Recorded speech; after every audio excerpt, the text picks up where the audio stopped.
Principles of Success, numbers 4 to 7. Welcome to Rethink Your Perspectives blog. This blog is dedicated to finding, sharing and discussing a variety of topics around the struggles our clients and audience go through. Each episode we will discuss a key concept that many humans struggle with and give you a variety of perspectives for you to see the concept through so you can find one that makes it feel easier to deal with.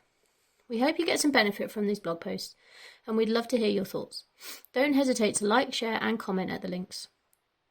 In the best-selling book Think and Grow Rich, Napoleon Hill explores recurring themes and principles that he noticed across all the hundreds of people he interviewed. Today I will continue exploring the 13 principles of success in more detail with the next 4: Specialised Knowledge, Imagination, Organised Planning and Decision. Once understood, you'll be able to use these principles to guide you to your own success, push through your limiting beliefs and start living the life you want to live. So let's go take a look. To see the playlist for all of these principles in short 1-minute reels, take a look at the playlist on my YouTube channel. Link in the description. So principle of success, number 4, specialised knowledge. The first principle of today's principles of success is concerned with gaining specialised knowledge. Napoleon Hill states in Think and Grow Rich that there are 2 types of knowledge, general and specialised. General knowledge is of little use in the accumulation of money, regardless of how much general knowledge you possess. Knowledge must be organised and intelligently directed through practical actions in order to accumulate money. Knowledge is only potential power. Like electricity, knowledge only provides power when it's directed to a definite end or purpose. Does a good education help? As a teacher by trade, I fully support the need for our education systems around the world. What I do not support is the iron fist approach that without an education our young people won't succeed in their lives. We constantly tell our children that they must get good grades in school to be able to get a good job and do the things they want to do in life. Yes, good grades in school show that a child has an ability to learn and regurgitate information, but if we don't teach them how to use that information practically, then it's just facts and nothing more. There are plenty of people with really good degrees and an abundance of knowledge who are stuck in low-paying jobs that they hate. And equally, there are people who came out of school with no grades at all, who are earning millions. One example from Think and Grow Rich was Henry Ford. He had little schooling and yet built the Ford Motor Company. Another example is Thomas Edison, who was told he had to be schooled at home because the school could not meet the level of his genius. His mother told him this after receiving a letter to say he was not bright enough to attend school. Education comes from the Latin educo, meaning to adduce, to draw out, to develop from within. An educated person is not necessarily someone with an abundance of knowledge. They are someone who has developed the faculties of their mind to be able to receive anything they want without violating the rights of others. The difference between general and specialised knowledge. Each of us have general knowledge in varying amounts. It's the day-to-day knowledge taught in schools from older generations and life experiences. Specialised knowledge is usually gleaned from higher educational institutions, life experiences, or in a job or workplace. Each of us is best served by focusing on one area of specialised knowledge and becoming an expert in just that one area. You do not need to have all the different areas of specialised knowledge in order to run a business, for example. Andrew Carnegie, once the wealthiest man in the world, openly said that he knew nothing of the technical side of the steel business. Yet he was the company founder and owner of a large steel manufacturer. He said that the specialised knowledge he required for the manufacture and marketing of steel he found available through other people, in his mastermind. And you too can gain all the knowledge you need without learning it yourself. It would be impossible for someone to be an expert in accountancy, public relations, steel manufacture, graphic design, sales, or all of the other areas of your chosen business. You can borrow other people's knowledge to fill your gaps. How many business owners or self-employed people have an accountant, a lawyer, social media manager? We outsource things we need to people who are specialists in that area. They will do a much better job than us becoming the jack of all trades. How do I decide which specialised knowledge to get? Ultimately, it's as simple as following your interests. Anything you're naturally interested in, you'll be more focused on. Some people like numbers and maths, others like drawing and creating things. Some people love to design and build, others like to do data entry and analysis. It's completely individual. What is well known, though, is that employers give more consideration to people who take home study courses. They have learned from experience that anyone willing to give up their free time to study has those qualities which make for leadership. Those who have no ambition will not give up their spare time to study. They are too engrossed and caught up in the latest TV program or computer game to even think about self-improvement. As Eric Hoffer said, in times of change, learners inherit the earth, while the learned find themselves beautifully equipped to deal with a world that no longer exists. Those of us who keep learning and honing our skills cannot help but be successful in our chosen occupation. By choosing a skill or area of knowledge that really resonates with you, you will never lose the motivation to keep learning and honing your skills. It becomes more like a hobby, an enjoyable experience, rather than a chore or requirement. What skill will you hone? Your success or failure hinges on your habits. Your habits dictate your results. If you do nothing to expand your knowledge or skills, except for times when your employer requires it, you will stay where you are in your life. However, if you build habits of personal development, practice, skill honing, and learning, you cannot help but expand yourself out of your current position and reach the success you dream and want for yourself. Now let's move on to the next principle of success. Principles of success number 5, imagination. Imagination is the ability of the mind to create or form mental images or concepts of things that are not present in the physical world or are not perceived through the senses. It allows individuals to visualize, invent, or come up with new ideas and possibilities. It's widely said that anything we can create in our mind, we can then create in the physical world. If it were not physically possible, then we would not be able to imagine ourselves doing it or having it. Anything you want, you simply have to see yourself with it already and really believe that you already have it. Then act as if you already have it until you get it. How can getting what I want be that easy? It really is that simple. Your behaviour, results and circumstances are 95% controlled by your subconscious mind, your paradigms. Your subconscious mind, however, does not originate ideas. It can only accept whatever you tell it by using your conscious mind. Your conscious mind houses your imagination, so you have conscious control over the images that you build in your conscious mind. Whatever you build consciously, you can impress on your subconscious mind by getting emotionally involved with it, creating the physical feelings of the person you will be, but from where you are right now. How do I use my imagination? To use your imagination, you can follow these steps. Relax and clear your mind. Find a quiet space where you can concentrate and allow your mind to wander freely. Practice belly breathing and get as calm and relaxed as possible. Focus on a prompt. This could be a word, an object, a picture, or a memory that you want to build upon. You can ask yourself a question and see what comes up, like, what do I really want if I could have anything in the world? Allow yourself to daydream. Let your thoughts and ideas flow freely, without judgment or restriction. Dismiss any thoughts that say how you can't do something because of whatever reason. Money, time, ability do not play a part while daydreaming. Visualize. Try to create vivid mental images or scenarios in your mind using as many of your senses as possible. Really get involved with every image that comes up. What does it look like? What do you smell, taste, feel? What can you hear? Engage your emotions. Allow yourself to feel the emotions associated with the scene you're imagining. Let them well up inside you and really feel them. Expand upon the story. Add details, characters and events to the scene to make it more interesting and dynamic. Get completely involved in the images as if you were really there. Reflect and draw inspiration. Use the images and emotions generated by your imagination to inspire you in your creative endeavours such as writing, drawing or problem solving. Build the image in your imagination and visit it often. Every time building on the emotions you will feel once there and allowing your whole body to be a part of it.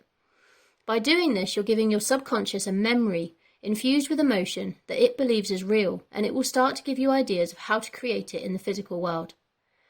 What will this imagining do for me? By creating a memory for your subconscious to run with, you give your creative mechanism something to focus on. Your subconscious will then do everything possible to create the imagined images into reality because it believes them to be true. It has no choice.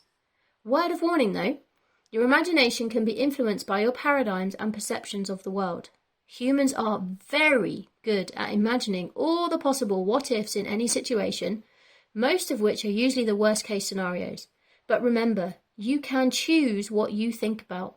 So instead of focusing on the negative what ifs, turn them around to look for the positive ones. Whatever you imagine will come to pass with enough focus. Do you want positive images to come true or negative ones? This concept is further explained in the book Psycho-Cybernetics, which I have covered in the website blog sequence. Let's now look at the third principle of success in today's post. Principle of success number 6, organised planning. Everybody organises themselves in different ways. We each have our own systems, or lack of systems, that help us to plan each day and get everything done that we need to. As we are all different and one technique may work for some but not others, I simply want to share my approach to see if it works for you. If it doesn't work for you, then that's fine, but it's worth a try. It's called a get done list approach, and I have covered it before as part of my planituding approach and as a video which is linked in the blog post. A get done list. We are all traditionally use to-do lists or things to do today pads to keep our lives organised. But you can improve a to-do list. You can change it from a list of orders to a list of motivation. You do this by using a different approach, a get-done list. This technique will turn your ordinary to-do list into something much more powerful that will boost your motivation and get you closer to your success. A get-done list is much more effective for one simple reason. It creates a visual got-done list, a visible list of things that you've achieved to date, be it today or over the past month or years. These got-dones give you a boost of pride and a sense of achievement on days when you feel like you aren't being very productive. So how does it work? Let's take a look. Setting up your get-done list. We are all individual. There is no one-size-fits-all for anything. Get-done lists are the same. You must find the setup that works for you, based on how you work. But the basic need is 3 columns. The first entitled Get Done, the second is Doing, and the third is Got Done. The only other stipulation is that you can physically move each item from one column to another. You should only be writing your Get Dones once and then have the ability to move them around. Some suggestions of how to set up your list include using a spreadsheet. You type the Get Dones and then you drag each cell around to Doing and Got Done. Using magnetic whiteboard. You write the Get Dones on magnet-backed things, be they laminated bits of paper, small magnetic whiteboards, whichever. Using a board and post-it or post-it notes, or paper with blue tack or drawing pins, corkboards, whiteboards, spare area of a wall, but the notes move around. Ensure your columns survive as you move things around, and also ensure that there's space for all the got-dones that you're going to achieve. Using your get-done list. Each evening, start by writing down all the things you need or want to get done tomorrow. Then prioritise these activities and put them in the Get Done column in order of priority. When you get up the next day, start with number 1 and move it to the Doing column. Work on it until it's complete, or as complete as you can get it. Once complete, move it to the Got Done column. Then and only then do you give your attention to the next activity on the list. Move that to Doing and get on with it. Pay no attention to anything else on your list. Focus on one activity at a time and try not to have too many things in the Doing column at any one time. Focusing on one at a time allows you to complete that task with your full attention and engagement. This means that it will get done quicker and to a better standard than if you are flitting between activities or getting distracted. What happens if I do get distracted or can't focus? We are human and we live in a world of distractions.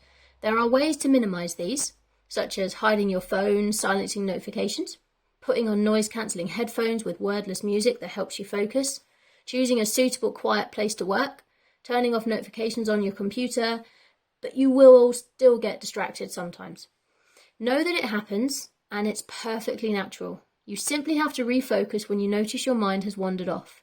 Don't give yourself a hard time about it. Just notice your mind has wandered and either bring it straight back onto the task or step away for a moment to refresh. It's good advice to take short 5-minute breaks every 25 to 30 minutes while working. Getting a drink, using the bathroom, quick walk, anything that helps to refresh you. Then you get back to the task you were on and keep going. My time mastery course, link in the comments, will give you many other things to try when you notice that you have been distracted. How many things do I put on my Get Done list? As you use this approach over time, you will learn how many Get Dones you are personally capable of achieving each day, based on the activities you need to do. It can be very tempting to put loads of things on the list and then get demoralised when you don't get many done. That's the to-do list approach. To achieve the best of both worlds, have two get-done lists. A master one, which has everything you need to get done over the foreseeable future, and a daily one. Each evening, look at your master list and then choose the highest priority ones to put on your daily list for tomorrow. Tomorrow, you ignore the master list. It's still there. Nothing will be forgotten from it. Just work on the daily one. If you get everything done on your daily list because you are more effective than you thought you would be, then you have your master list from which you can choose another activity from. Or you have a pre-planned reward for getting everything done. Something that is just for you, that is your pat on the back. This can be a form of motivation to help you stay focused on the things you need to get done. As I said, the longer you use this approach, the easier it will become to know how many things to put on your daily get-done list. Your list will be longer or shorter than others, and that's okay. We all have different commitments, amounts of time to dedicate to things, rates of work. That's what makes us all individual. You work on your own list at your own pace. Do not compare your productivity to anyone else but yourself. Your got done list. Every time you move an activity from doing to got done, it is a visual reminder of the achievements and successes you have achieved that day. You have the option of creating a new list every day, or simply clearing the get-dones and doing and replacing with tomorrow's. Anything left on the doing list can be moved to tomorrow's get-done list. But the key point is to keep a track of all things that reach the got done column. This is now your list of little wins, and little wins all add up to big things. On a spreadsheet, you simply never delete this column or move the list to another sheet. If you're using a physical board, take a picture every time you need to clean the board because it's full and you've run out of space, which will happen. By keeping a record of all your got-dones, you have an instant sense of achievement list, which you can look at whenever you feel like you haven't been productive on any given day. There will be days when you're not as productive or efficient, but again, we all have those days. The key on those days is to be kind to yourself, refocus as often as you need to, and get done what you get done. Even a couple of got-dones a day still adds to the goal you're striving towards. Now it's time for the last of today's principle of success. Principles of success number 7. Decision. Decision is a skill that we must learn to live effective lives. We choose to make decisions or we choose not to make them and let someone else make them for us. The second option puts your life in someone else's hands, and that is not a way to live. When it comes to making a decision, you can only make it where you are and with what you have. Don't try to predict what you will have. It won't work as nothing is guaranteed. Also, making decisions on past experiences is also not the best idea. Things have changed since then. You have more information. Can you change a decision once made? If you suffer from hindsight, know that any decision made can be remade when you have more information. Make decisions based on the information you have in that moment, and if it turns out to be the wrong one later on, then so be it. It was the best one you could have made in the moment. You can't change it, so just make a new one and carry on. The plan can change, the goal does not. Don't be afraid to change the plan. Criticism is temporary. Be the bigger person. Take responsibility when you realise you've made a mistake. Make a new decision and move on. There is nothing to be gained in wishing that you'd made a different decision or beating yourself up over it. On the blog, and in the comments below, there is a recording of me reading an article from Bob Proctor that is all about decision. So check out the links to have a look at that video if you want to hear more about decision. But for now, I want to remind you that life is short. Your life is important, and at its best, life is short. You have the potential to do anything you choose and to do it well.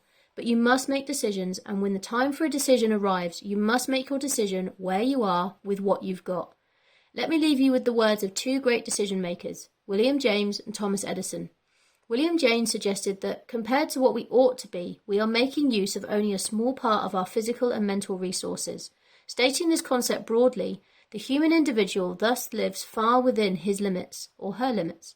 They possess powers of various sorts, which we habitually fail to use. Years later, Thomas and Edison said, "If we did all the things we are capable of doing, we would literally astound ourselves." By making a simple decision, the greatest minds of the past are available to you. You can literally learn how to turn your wildest dreams into reality. Put this valuable information to use and recognize the greatness which exists within you. You have limitless resources of potential and ability waiting to develop. Start today. There's never any time better than the present. Be all that you are capable of being. What do you think? If this article resonates with you and you want to discuss it further, then get in touch today. either here or through any of my social medias, or schedule a call to discuss it with me directly. I look forward to speaking with you. Stay tuned for the next 2 blog posts, which will share the remaining 6 principles of success. To your success, Jaiye. Rethink your perspective. P.S. Have you heard about the upcoming Science of Getting Rich Summit? It might be worth you having a look. We start on the 19th of June, and all the details are in the comments.